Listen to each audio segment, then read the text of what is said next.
Olá, gente, tudo bem? Eu sei que a iluminação não tá muito boa, mas não é isso que importa, é a palavra de Deus. Então, estamos aqui para mais um Maná Diário, mais um dia, glória a Jesus, né? E nesse dia a gente vai falar sobre coisas muito importantes, como todos os outros dias, mas hoje Deus quer tratar sobre um assunto em pauta nesses últimos tempos, que é a ansiedade. Opa, perdão, perdão, gente, é a minha luminária de toque. Que é a ansiedade, o TDAH. A gente tem ouvido falar muito sobre essas doenças, ansiedade, TDAH, depressão, síndrome do pânico e principalmente a ansiedade, né? Hoje é comum você escutar, eu sou uma pessoa ansiosa, eu tenho crise de ansiedade, eu tenho crise existencial, é uma coisa normal. As pessoas até meio que elas, gente, tá atrapalhando aqui.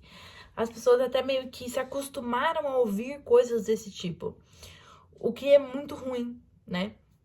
As pessoas, elas se fecharam, elas são frias pra essa questão, porque tanta gente fala, tenho crise de ansiedade, sou uma pessoa ansiosa. Tá tão normal falar isso, que parece que isso virou o normal.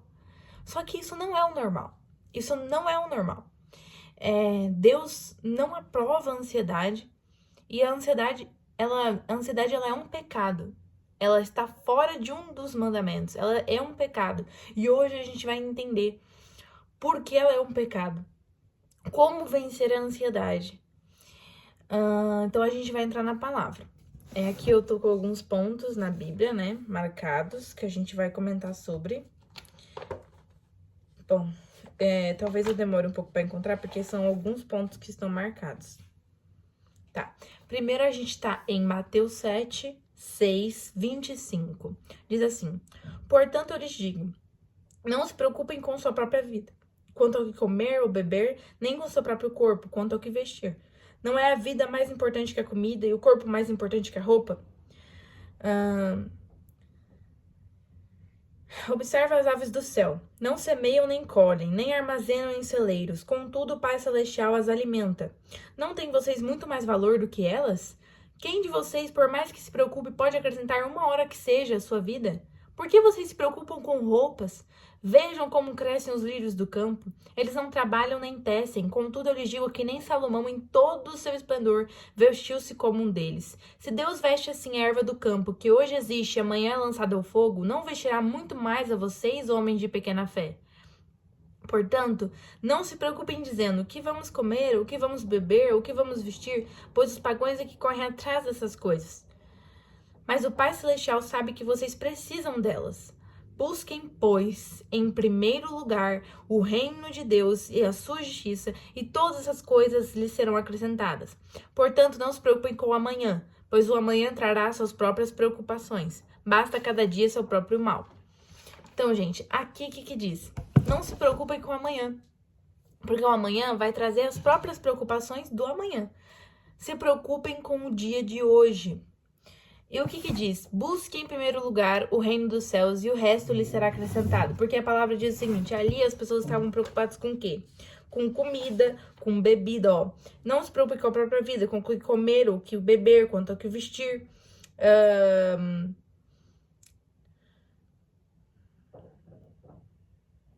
Porque se preocupam com roupas. Então, não se preocupe com comer ou beber ou o que vamos vestir. Busque em primeiro lugar o reino dos céus. Então as pessoas, elas estão tendo muitas crises. Crise de ansiedade, crise existencial. E eu não estou aqui falando que essas crises são erradas ou que elas estão falsas. Não, elas são reais, elas são verdadeiras. As pessoas estão preocupadas, as pessoas são excessivamente preocupadas com a vida delas, com o que vai acontecer. E não somente com a vida delas, mas com a vida com ao entorno delas, o que vai acontecer, o que eu vou ser quando crescer, como é que eu vou trabalhar, como é que eu vou ganhar dinheiro, eu preciso resolver tal problema, como é que eu vou fazer isso? Essas coisas, elas são lícitas de se pensar. E é ótimo se pensar, e precisa se pensar. Só que você não pode levar isso ao extremo, a ponto de você ficar sem conseguir fazer nada. Porque é isso que a ansiedade faz com você. A ansiedade te faz sem fazer nada. Ela faz você pensar em tudo, você planejar tudo, você se preocupar com tudo e não fazer nada. Isso é o que a ansiedade faz. Te paralisa de medo. E Deus não quer isso pra você. Deus não quer isso pra gente. Deus não quer isso pra essa geração. Deus não quer isso. Deus, ele se importa com as suas preocupações. Só que aqui diz pra buscar em primeiro lugar o reino de Deus. Então, eu preciso resolver tal problema. Sabe qual é o problema das pessoas? Às vezes o problema dela é lícito, ela realmente precisa resolver e tem que resolver rápido. Só que ela busca o que ela vai fazer, o que eu posso fazer, com a própria força dela. Esse é o pecado das pessoas. Elas fazem tudo certo, mas tentam resolver com a própria força dela. E não dá certo, porque muitas vezes não é isso que Deus quer que você faça. Não é isso a solução de Deus. Então, nós temos que pensar o seguinte: eu tenho esse problema para resolver. É um problema lícito, é um problema sério e ele precisa ser resolvido. Mas eu não vou tentar resolver com a minha própria força. Eu vou buscar o reino de Deus. Eu vou perguntar para Deus o que fazer. Eu vou perguntar para Deus como eu posso resolver essa situação.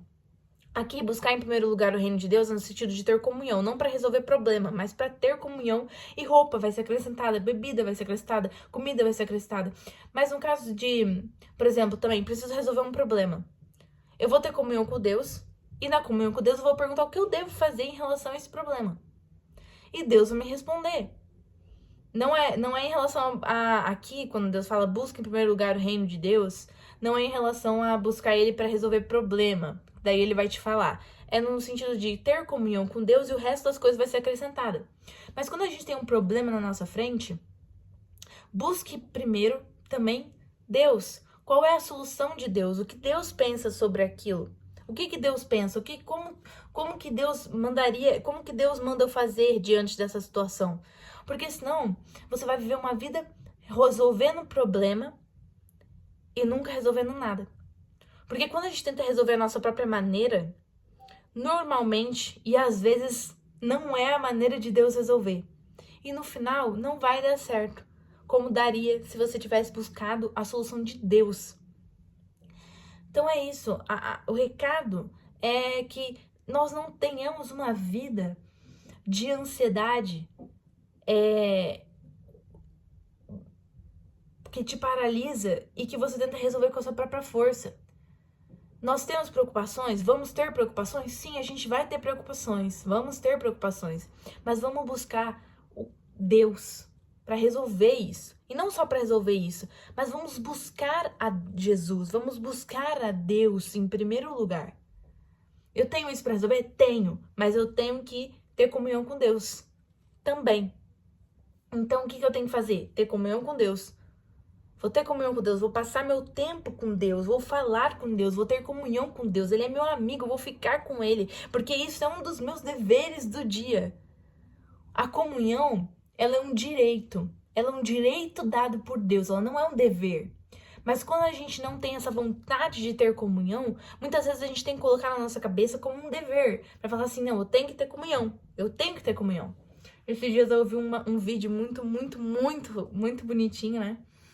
Que era assim, sei lá, vou dar um supondo, porque eu não lembro exatamente como é o vídeo. Mas o homem falava assim, toda terça-feira à tarde eu saio com a minha esposa. E não importa o que você for fazer. Por exemplo, ele saiu com a esposa das 3 horas da tarde às 5 horas da tarde. Aí ele falava assim, se você quer alguma coisa comigo, me liga antes das 2. Porque a partir das 2 eu vou estar com a minha esposa. Vou sair com a minha esposa e nada me tira desse lugar. Eu tenho que trabalhar, eu trabalho antes das 2 ou depois das 5, porque nesse tempo eu tô com a minha esposa. E ninguém tira esse tempo com a minha esposa. E na hora que eu ouvi aquele vídeo, veio assim dentro de mim. É isso que você tem que ter comigo. Deus, né? Então, tal e tal horário eu tenho comunhão com Deus. Se alguém quiser conversar comigo, conversa antes ou conversa depois. Se eu tenho alguma coisa pra fazer, faço antes ou faço depois. Porque esse tempo é o meu tempo sagrado com Deus. É o meu tempo de comunhão com Deus. É o tempo que eu falo com o meu amigo. É o tempo que eu falo com o meu amigo, eu falo com o meu melhor amigo, eu fico com o meu melhor amigo. Esse é o tempo que eu tô com o meu melhor amigo, com Deus do universo, e eu não troco esse tempo por nada na vida. É isso que você tem que ter com Deus. E quando você fizer isso, Deus vai te ajudar em todas as questões da sua vida. Deus vai te ajudar em tudo. Você vai conseguir ouvir, saber